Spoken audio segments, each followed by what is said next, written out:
പ്രതിവേട്ട ഈ മരണശേഷം ആത്മാവ് ശരീരം വിട്ട് പോകുന്നൊക്കെ കേട്ടിട്ടുണ്ട്. പക്ഷെ ആ വീടും ആ പരിസരവും ആ ആളുകളും ഒക്കെ ചുറ്റിപ്പറ്റി എപ്പോഴും നിൽക്കും എന്നുള്ളത് കേട്ടിട്ടുണ്ട്.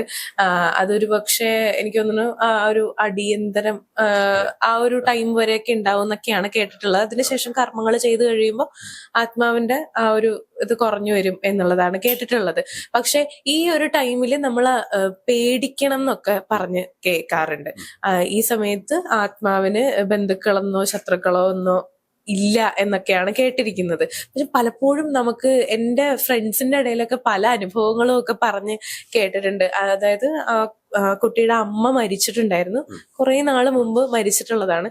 അപ്പൊ മരിച്ചതിന് ശേഷവും എന്താ പറയാ, അതൊക്കെ കർമ്മങ്ങളൊക്കെ ചെയ്ത് കഴിഞ്ഞതിന് ശേഷം കൂടി അടുത്ത് വന്നിരിക്കുന്നത് പോലെയും, അതായത് ഇപ്പോ DSRA മൂവിയില്ലേ, ആ മൂവിയില് ഇങ്ങനെ എന്താ പറയാ ബെഡില് ഇങ്ങനെ ഒരാൾ വന്നിരിക്കുമ്പോ താഴുന്ന പോലെ ഒരു ഫീൽ ഉണ്ടാവില്ല. നമുക്കിപ്പോ നമ്മൾ കിടക്കുകയാണെന്നുണ്ടെങ്കിൽ ഒരാൾ വന്നിരിക്കുകയാണെന്നുണ്ടെങ്കിൽ ആ ബെഡ് പതിയൊന്ന് താഴില്ലേ, ആ ഫീല് കറക്റ്റ് ആയിട്ട് തോന്നാറുണ്ട് എന്നുള്ളത്. അപ്പോ ഇങ്ങനെ കുറെ അനുഭവങ്ങളാണ്. അപ്പോ ഇതിനകത്തൊക്കെ എന്തെങ്കിലുമൊക്കെ സത്യമുണ്ട്? ആ ആത്മാവ് അപ്പോഴും ആളുകളെ ചുറ്റിപ്പറ്റി നിൽക്കുമോ, നമ്മളെ പേടിപ്പിക്കും? അങ്ങനത്തെ ഒരുപാട് കാര്യങ്ങൾ സത്യമുണ്ട് ചിത്ര. അതായത് ഇപ്പൊ ഈ പറയുന്ന മൂവിയുടെ പേര് പറഞ്ഞില്ലേ, ആ ഇന്റർവ്യൂവിന് ഞാൻ പോയിട്ടുണ്ടായിരുന്നു. ലൈഫ് നെറ്റ് എന്ന് പറയുന്നവരെന്നെ വിളിച്ചത്. ഞാൻ പോയി ഇന്റർവ്യൂ, ആദ്യം ആ മൂവിയുടെ കംപ്ലീറ്റ് ഒരു ഔട്ട്പുട്ട് എനിക്ക് പറഞ്ഞു തന്നു. അത് റിലേറ്റഡ് ഇന്റർവ്യൂസ് നമ്മൾ സംസാരിച്ചു. അപ്പോൾ സംസാരിക്കുന്ന സമയത്ത് അറിഞ്ഞും അറിയാതെയും ഇങ്ങനത്തെ റിലേറ്റഡ് ഒരുപാട് ക്വസ്റ്റ്യൻസ് വന്നു. പക്ഷെ അത് ഭയങ്കര റെലവെന്റ് ആയിട്ട് നമുക്ക് സംസാരിക്കാൻ പറ്റി. അതായത് ഇപ്പൊ ചോദിച്ച ക്വസ്റ്റ്യൻ റെലവെന്റ് ആണ്. കാരണം ഇന്ന് നമ്മൾ ഏറ്റവും കൂടുതൽ ആൾക്കാരെ നോക്കുമ്പോൾ പലരും പേടിക്കുന്നത് എവിടെയാണ്? ഇരുട്ടിന്റെ മറയിലാണ് പേടിക്കുന്നത്, അല്ലെ? ഇരുട്ടുള്ള സമയത്ത് മാത്രമേ പ്രേതമുള്ളൂ എന്ന ഒരുപാട് ക്വസ്റ്റ്യൻസ് ഉണ്ട്. പക്ഷെ ഈ പല എനർജീസും പ്രകാശമുള്ള സമയങ്ങളിൽ ആക്ട് ചെയ്യില്ല, കാണാൻ പറ്റില്ല എന്ന് പറയും. പ്രൊവോക്ക് ചെയ്താൽ എനർജി റിയാക്ട് ചെയ്യും. ഇപ്പൊ ഫോർ എക്സാമ്പിൾ ഇപ്പൊ ഇവിടെ എത്ര പേരുണ്ട്? നമ്മൾ 4 പേരോ 5 പേരോ 10 പേരോ ഒരുപാട് പേരുണ്ട്. എങ്ങനെയുണ്ട്? ഒരുപാട് എനർജീസ് ഉണ്ട്. പക്ഷെ ഈ എനർജീസ് എങ്ങനെ റിയാക്ട് ചെയ്യുന്നത്? ഇപ്പൊ അനാവശ്യമായി നമ്മൾ പ്രൊവോക്ക് ചെയ്ത് നോക്കി, 10 പ്രാവശ്യം ചിത്രം ഇവിടുന്ന് പ്രൊവോക്ക് ചെയ്ത് നോക്കി, ഇവിടെ ഒരു എനർജി ഇല്ല, എനർജി ഉണ്ട് എന്തെങ്കിലും ചെയ്തോ എന്നൊക്കെ പ്രൊവോക്ക് ചെയ്ത് നോക്കി, ഒരു എനർജി റിയാക്ട് ചെയ്യും. ഇപ്പൊ നമ്മൾ അനാവശ്യമായി ആരെയും പ്രൊവോക്ക് ചെയ്യാതിരിക്കുക, നമ്മൾ ബഹുമാനിക്കുക, നമ്മുടെ കാര്യം നോക്കി മുന്നോട്ട് പോകുക. അപ്പൊ ഇരുട്ടിന്റെ പറയിൽ പോകുന്ന സമയത്ത് അവർ പാസ് ചെയ്യുന്ന സ്ഥലങ്ങളിൽ നമ്മൾ പോകുമ്പോൾ സ്വാഭാവികമായിട്ട് നമുക്ക് അടിയിട്ടും ആരെയും തെറ്റു പറഞ്ഞിട്ട് കാര്യമില്ല. ഇന്ന് ഹോസ്പിറ്റൽസിൽ ഏറ്റവും കൂടുതൽ ഹോസ്പിറ്റൽസ് നോക്കി ICUവിൽ കിടന്ന് മരിക്കുന്ന ആൾക്കാര്, ചില ബെഡിൽ കിടന്ന് മരിക്കുന്ന ആൾക്കാര്, ആ ബെഡിൽ ആരുകൊണ്ട് കിടത്തിയാലും ആ ബെഡിൽ പേഷ്യന്റ് ക്രോണിക് ആവും. പക്ഷെ ഒരു കാര്യമുണ്ട് പ്രതിവേട്ട, എന്റെ സിസ്റ്റർ ജർമ്മനിയിലാണ്. അപ്പോ ഇന്നലെ എനിക്കിങ്ങനെ മെസ്സേജ് ഇട്ടിട്ടുണ്ടായിരുന്നു. അപ്പം ഇങ്ങനെ ബെഡിന്റെ ഫോട്ടോ ഇങ്ങനെ ഇട്ടു. അപ്പൊ ഞാൻ ചോദിച്ചു ഉറങ്ങാണോ എന്ന് ചോദിച്ചു. ഈ ഉറങ്ങൊന്നും അല്ല, ഇവിടെ ഒരാൾ മരിക്കാൻ വേണ്ടി ഇരിക്കുവാണ്, അത് മരിച്ചു കഴിയുമ്പോ എനിക്ക് അവിടെ ചെന്ന് പറയണം. അപ്പൊ ചോദിച്ചു നിനക്ക് പേടിയൊന്നും തോന്നുന്നില്ലേ? അപ്പൊ ഇല്ല, എനിക്ക് ശീലായിന്ന്. അതായത് അവർക്ക്, അതായത് ഞാൻ കേട്ടിട്ടുള്ളത് ചിലർക്ക് മാത്രമാണ് ഇങ്ങനെയുള്ള കാര്യങ്ങൾ കാണാനും കേൾക്കാനും ഒക്കെ പറ്റുന്നത്. എനിക്ക് ഇന്നേ വരെയായിട്ട് എനിക്ക് ഭയങ്കര പേടിയുള്ള ആളാ. ഈ DSRA മൂവി കണ്ടിട്ട് ഞാൻ ഭയങ്കരമായിട്ട് പേടിച്ചിട്ടുള്ളത്. അപ്പൊ ഞാൻ ചിലപ്പോ ഒറ്റയ്ക്ക് കിടക്കുന്ന സമയത്ത് എനിക്ക് പേടിയാവും, ദൈവമേ എന്നെ ഇനി പേടിപ്പിക്കാൻ ആരെങ്കിലും വരുമോ, ഇങ്ങനെയൊക്കെ ആലോചിച്ച് ഞാൻ പേടിച്ചിട്ടുണ്ട്. അപ്പം ചില ആളുകൾക്ക് മാത്രം ഇങ്ങനെ കാണാനും കേൾക്കാനും ഒക്കെ പറ്റുന്നുള്ളൂ, അല്ലെങ്കിൽ വേറൊരു ഡയമെൻഷനിൽ ഇത്ര എനർജീസ് ഉണ്ട്, അവരെ കാണാനും അവരെ ഫീൽ ചെയ്യാനും ഒക്കെ പറ്റുന്നുള്ളൂ എന്നൊക്കെ. മേ ബി ചിലപ്പോ എന്റെ അടുത്ത ആളുകൾ ആരും അങ്ങനെ എന്നെ വിട്ട് പിരിഞ്ഞു പോവാത്തത് കൊണ്ടായിരിക്കാം നമുക്കത് അത്രയും ഫീൽ ചെയ്യാത്തത്. പക്ഷെ എന്താ പറയാ, കാണുന്ന ആൾക്കാരും ഉണ്ടല്ലോ, ഒരു പരിചയമില്ലാത്തവരെയും കൂടെ കാണുന്ന ആൾക്കാരുണ്ട്. ചില നക്ഷത്രക്കാര് പെട്ടെന്ന് കാണും. ആ നക്ഷത്രം ഏതാണെന്ന് ചോദിക്കരുത്, പറയുന്നില്ല. കാര്യം പറഞ്ഞു കഴിഞ്ഞാൽ ചില ആൾക്കാർക്ക് പേടിക്കാൻ ടെൻഡൻസി ഉണ്ടാവും. എല്ലാവരെയും വിശ്വാസപരമായി ചില നക്ഷത്രക്കാര് സ്വാഭാവികമായിട്ട് കാണാൻ പറ്റും. അതായത് ചില എനർജീസിനെ കാണാൻ പറ്റും. ഇപ്പൊ നമ്മള് ഏതെങ്കിലും ഹോസ്പിറ്റലിൽ പോകുമ്പോഴോ ഏതെങ്കിലും ഏരിയയിൽ പോകുന്ന സമയത്തോ അവിടെ ഒരു എനർജി ഉണ്ടെങ്കിൽ കാണാൻ പറ്റും. പിന്നെ അതുപോലെ തന്നെയാണ് നമ്മൾ ഈ പറയുന്ന ട്രാവൽ ചെയ്യുന്ന സ്ഥലങ്ങളിൽ ഏറ്റവും കൂടുതൽ ഇങ്ങനത്തെ എനർജീസ് ഇരിക്കുന്നത് ഒരു ബ്രിഡ്ജ് ക്രോസ് ചെയ്യുന്ന സമയങ്ങളിൽ ബ്രിഡ്ജിന്റെ ഇങ്ങറ്റവും അങ്ങറ്റവും പല സമയങ്ങളിൽ ശ്രദ്ധിച്ചാൽ മനസ്സിലാവും. ഒരു ഡാർക്കൻ ഏരിയാസ് ഉണ്ടാവും, അവിടെ എനർജിയുടെ സോഴ്സ് കൂടുതലാണെന്നാണ് പലരും പറയുന്നത്. അതെന്തുകൊണ്ട് അങ്ങനെ? ഒന്ന്, അവിടെ ആൾവാസമില്ല. ഈ ആൾവാസങ്ങൾ ഇല്ലാത്ത സ്ഥലങ്ങളിൽ എപ്പോഴും പല പല എനർജീസ് ഉണ്ടാവും.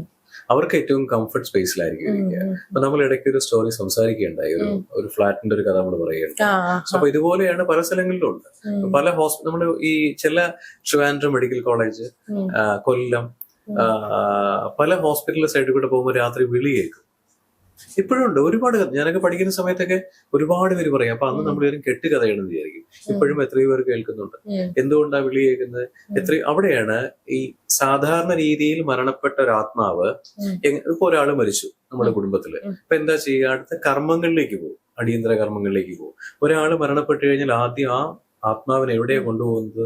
യമലോകത്തേക്ക് കൊണ്ടുപോകാൻ കിന്നരന്മാര് വരുമെന്നാണല്ലോ പറയുന്നത്. അങ്ങനെയാണല്ലോ നമ്മൾ പറഞ്ഞു കേട്ടായിരുന്നത്, അല്ലെ?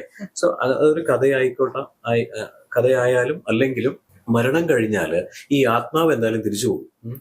തിരിച്ചു പോയിട്ട് ആ കർമ്മങ്ങൾ കഴിയുന്ന ഒരു ആത്മാവ് ആ വീട്ടിലുണ്ടാവും. അപ്പോ സ്വാഭാവികമായിട്ടും ആദ്യത്തെ ഒരു ദിവസം, അതുകൊണ്ടാണ് പലരും പറയുന്നത് കല്യാണത്തിന് പോയില്ലെങ്കിലും മരണത്തിന് പോകണം എന്ന് പറയില്ലേ.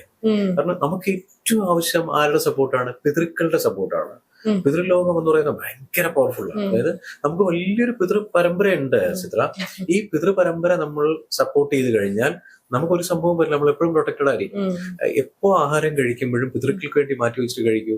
പിതൃക്കൾക്ക് ഒരു നേരത്തെ ആഹാരം കൊടുത്തു കഴിഞ്ഞാൽ തീരാവുന്ന കാര്യങ്ങളേ ഉള്ളൂ. അതുകൊണ്ടാണ് ഇന്ന് ശാസ്ത്രീയമായി അല്ലെങ്കിൽ നമ്മൾ ഈ ഹൈന്ദവ ആചാരപരമായി നമ്മൾ പല കാര്യങ്ങളും ചെയ്തു പോകുന്നത്.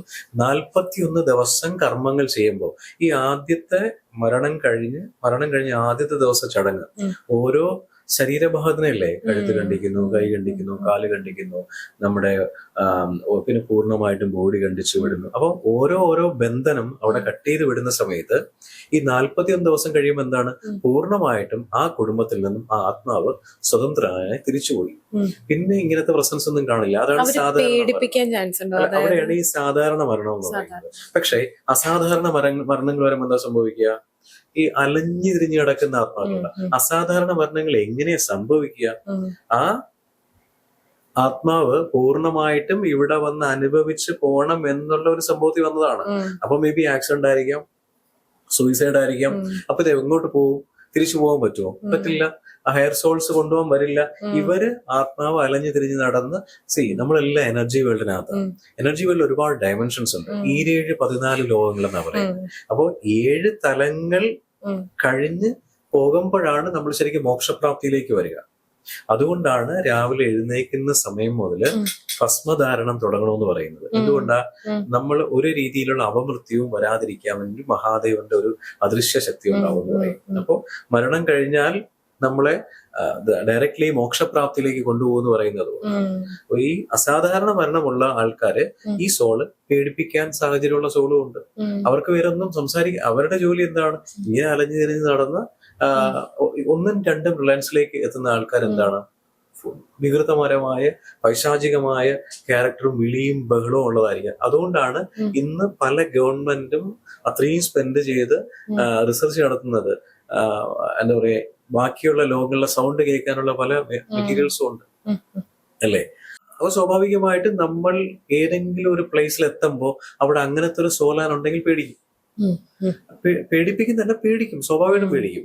പിന്നെ നമുക്ക് ചിലപ്പോൾ അതുമായിട്ട് പിടിച്ചെന്ന് പോകാൻ പറ്റണമെന്നില്ല. അപ്പൊ അവിടെയാണ് നമ്മുടെ ചൈതന്യം അടുത്ത ലെവലെത്തിക്കുക. നമ്മുടെ ചൈതന്യം അടുത്ത ലെവലെത്തി കഴിഞ്ഞാൽ നേരത്തെ ചിത്ര പറഞ്ഞതുപോലെ ഒറ്റയ്ക്കിടന്നാലൊന്നും പേടിക്കില്ല. അവിടെ ശിവോഹം പ്രൊട്ടക്ഷനാ. ഒരു രീതിയിലുള്ള എനർജി നിങ്ങളൊന്നും ചെയ്യില്ല. പിന്നെ ശിവോഹം പഠിക്കാൻ വിധിയില്ലാത്തവരാണെങ്കിൽ സ്വന്തം ഉപാസനാമൂർത്തി വിളിച്ച് ജപിക്കാം.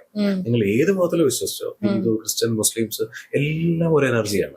മരണം കഴിഞ്ഞാൽ അറിയാം ഇതെല്ലാം അവരെടുത്താ പോകുന്നത്. നിങ്ങളുടെ ജീവിതത്തിലെ വലിയൊരു മാറ്റങ്ങൾക്ക് വേണ്ടി അബാക് ജ്യോതിഷം നിങ്ങളോടൊപ്പമുണ്ട്.